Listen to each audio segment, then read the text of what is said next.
হরে কৃষ্ণ, রাধে রাধে। পুরুষোত্তম মাস কি জয়। আমাদের কৃষ্ণের অপর নাম হচ্ছে পুরুষোত্তম।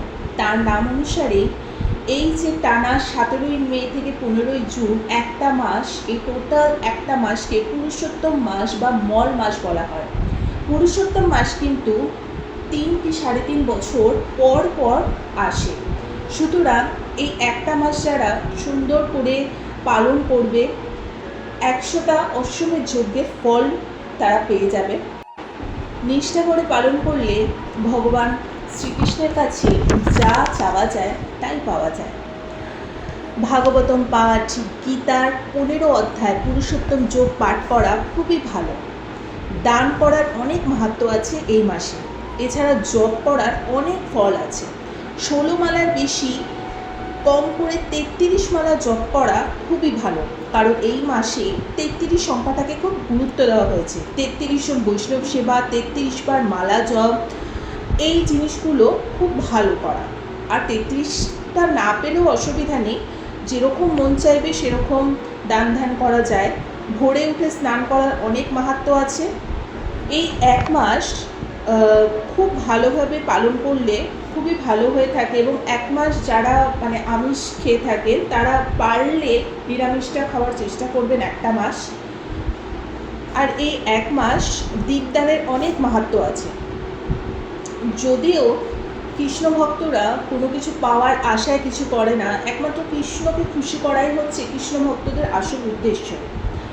তবে এই মাসে বৈষ্ণব সেবা, গোমাতা সেবা, কাউকে গীতা দান করা, তুলসী মহারানীকে জল দেওয়া, প্রদীপ দেখানো, এই এক মাস খুবই ভালো মাহাত্ম্য।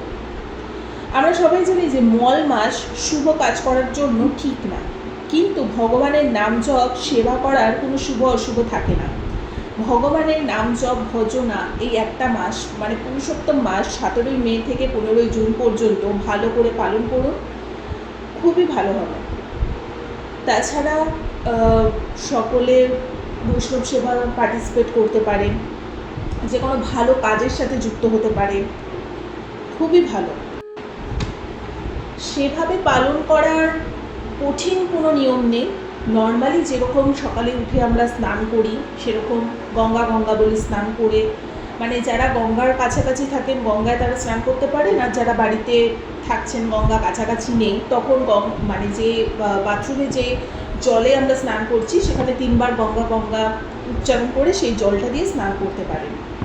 তারপরে যথারীতি যেইভাবে আমরা ভগবানের সেবা করে থাকি সেইভাবে আমরা ফুল, ফল, জল, ধূপ এবং প্রদীপ দিয়ে সুন্দর করে সেবা করব। আর প্রদীপ দেখানোর মাহাত্ম্য খুবই ভালো এই পুরুষোত্তম মাস এবং কার্তিক মাসে। যারা পিতলের প্রদীপ ইউজ করছে তারা একটুখানি ঘি এবং একটু সলতেতে কর্পূর মিক্স করে প্রতিদিন ভগবানকে দেখাবেন, এবং ভগবানের ওই প্রসাদী করা প্রদীপটাই কিন্তু তুলসী মহারানীকে দেখাবেন, খুবই ভালো হয়। আর যারা পিতলের নাম মোটামুটি মাটির প্রদীপ ইউজ করবেন তারা কিন্তু প্রতিদিন টোটাল এক মাসের জন্য 30টা প্রদীপই আলাদা আলাদা ইউজ করতে হবে, কারণ মাটির প্রদীপ কিন্তু একবারের বেশি 2বার ইউজ করা যায় না। কিন্তু পিতলের প্রদীপ হলে আপনি পরের দিন মেজে সেটাকে আবার ইউজ করতে পারেন। সো আজকে আমি ছোট্ট করে একটু পুরুষোত্তম মাসের মাহাত্ম্য এবং কিভাবে করতে হয় ছোট করে বলে দিলাম। এছাড়া একটু নিরামিষ খেলে খুবই ভালো, যে কটা দিন পারবেন একটু নিরামিষ খাবেন, একটু বেশি করে নাম জপ করবেন, গীতার 15 নম্বর অধ্যায় পুরুষোত্তম যোগ সেটা বেশি বেশি করে পাঠ করবেন। গীতা তো প্রতিদিনই সকালবেলা আমার পাঠ করা একটা নিয়মিত ডেইলি রুটিন।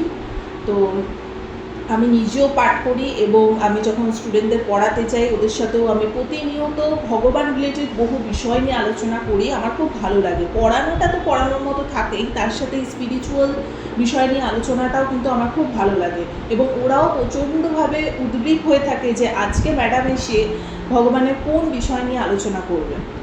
সো ছোট্ট করে ভিডিওটা শেয়ার করলাম। যদি ভালো লেগে থাকে লাইক, কমেন্ট, শেয়ার, সাবস্ক্রাইব করে দিও। হরে কৃষ্ণ, রাধে রাধে। পুরুষোত্তম মাস কি জয়।